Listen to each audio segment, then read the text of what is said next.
खिलाफ है तो होने दो, जान थोड़ी है। गर खिलाफ है तो होने दो, जान थोड़ी है। और सब के सब धुआं है धुआं, कोई आसमान थोड़ी है। लगी है आग, लगी है आग इस शहर में तो जलेंगे सबका घर। इस शहर में एक अपना ही मकान थोड़ी है। और खून शामिल है इस सरजमी में तुम्हारा, तो खून मेरा भी शामिल है इस सरजमी में। ये मुकम्मल हिंदुस्तान किसी के बाप का थोड़ी है। वेलकम।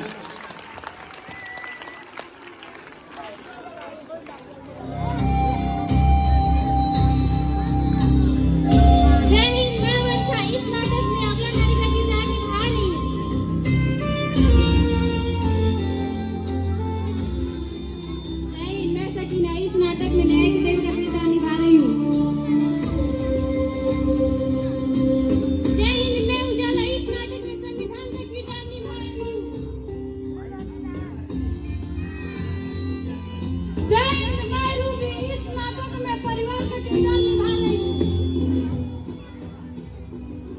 जय हिंद, मैं चांदनी इस नाटक में संस्कृति का किरदार निभा रही हूँ।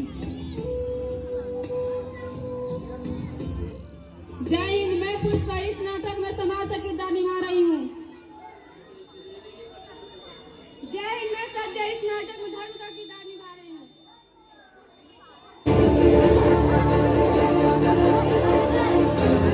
बचाओ बचाओ बचाओ बचाओ, मुझे आजादी चाहिए, मुझे आजादी चाहिए, मुझे आजादी चाहिए।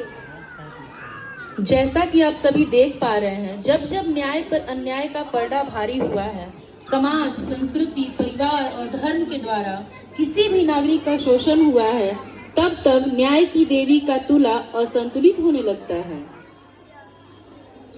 आए औरत, तू शांत रहो। अगर तुझे इस परिवार का हिस्सा बनना है तो तू अपनी आजादी और पढ़ाई का भीख मांगना छोड़ दे और हमारे हिसाब से रहो। पर मुझे पढ़ना है, पढ़ लिख कर कुछ हासिल करना है। क्या तुझे पढ़ना है? तू लड़की है, तुझे पढ़ने का और सपने देखने का कोई हक नहीं है। मुझे अपने भावनाओं को व्यक्त करने की, बोलने की आजादी चाहिए। क्या तुझे बोलना है? धर्म तुझे बोलने की आजादी नहीं देता। मुझे समान अधिकार चाहिए, अपने फैसले लेने का हक चाहिए।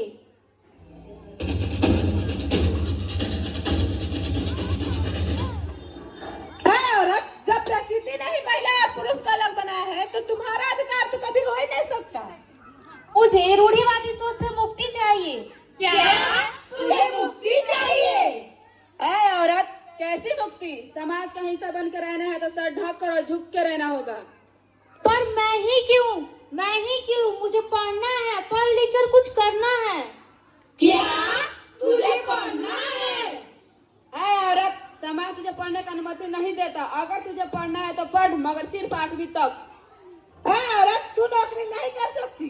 औरत की जगह सिर्फ रसोई घर में होती है। अगर तुम्हें नौकरी करना है तो कर, लेकिन सिर्फ रसोई घर में।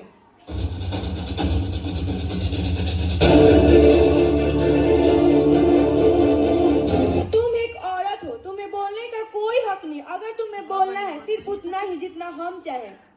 पढ़ नहीं सकती, बोल नहीं सकती, काम नहीं कर सकती। ये कैसा समाज है जो मुझे पढ़ने की, बोलने की और सर उठा के जीने की आजादी नहीं देता? क्या सिर्फ इसी दिन के लिए 24 जनवरी को राष्ट्रीय बालिका दिवस मनाया जाता है? मैं भी एक इंसान हूँ, मुझे भी एक इंसान का दर्जा चाहिए। मुझे न्याय चाहिए, मुझे न्याय चाहिए, मुझे न्याय चाहिए। नारी तुम केवल श्रद्धा हो, विश्वास रजत नग पग तल में, पीयूष स्रोत सी बहा करो जीवन के सुंदर समतल। मैं संविधान हूँ। आप यहाँ क्यों आई है? जहाँ जहाँ अन्याय, अत्याचार, शोषण और भ्रष्टाचार होगा, वहाँ वहाँ मैं खड़ी रहूंगी। क्या आप हम सबसे ऊपर हैं? हाँ, मैं परिवार, धर्म, समाज, संस्कृति इन सभी से ऊपर हूँ। ऐ नारी, उठ जा। आप कौन हैं? मैं संविधान हूँ। आप यहाँ क्यों आई हैं? मैं तुम्हें इस सामाजिक पीढ़ियों से मुक्त कराने आई हूँ। और कैसे? इस किताब के जरिए। ये कैसी किताब है? ये हमारे देश का संविधान है। ये एक ऐसी किताब है जो तुम्हें वो सारे अधिकार देती है जिसे तुम्हें इस समाज ने वंचित कर रखा था। भारत के नागरिक होने के नाते तुम्हारे और हम सभी के पास 6 मौलिक अधिकार है। समानता का अधिकार, स्वतंत्रता का अधिकार, शोषण के विरुद्ध अधिकार, धर्म की स्वतंत्रता का अधिकार, सांस्कृतिक एवं शिक्षा संबंधित अधिकार, संवैधानिक उपचारों का अधिकार। हमारे देश के संविधान में इतना ताकत है कि वैसी अनेक सामाजिक कुरीतियों की बेड़ियों को पिघला सकती है। बस जरूरत है अपने अधिकार एवं कर्तव्यों के प्रति सजग होने की। भारत हमारी माता है और भारत एक नारी के रूप में पूजी जाती है। बस आज उसी नारी के गोद में महिलाओं के प्रति शोषण, अत्याचार जैसे दुष्कर्म हो रहे हैं।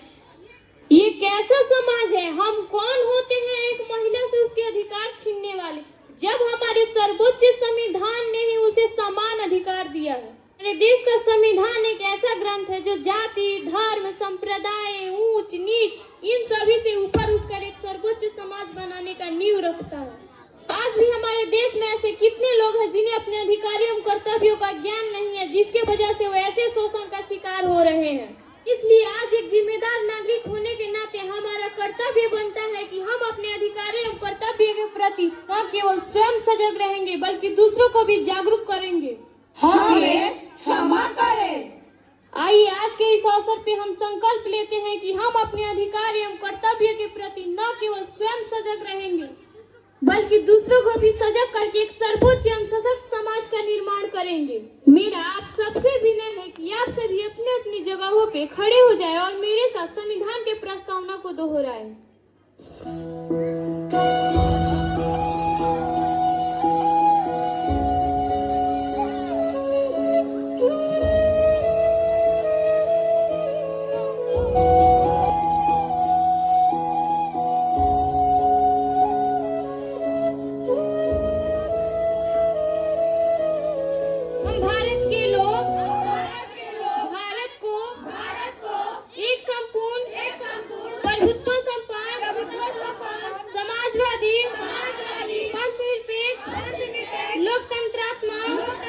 गणराज्य बनाने के लिए तथा उसके समस्त नागरिकों सामाजिक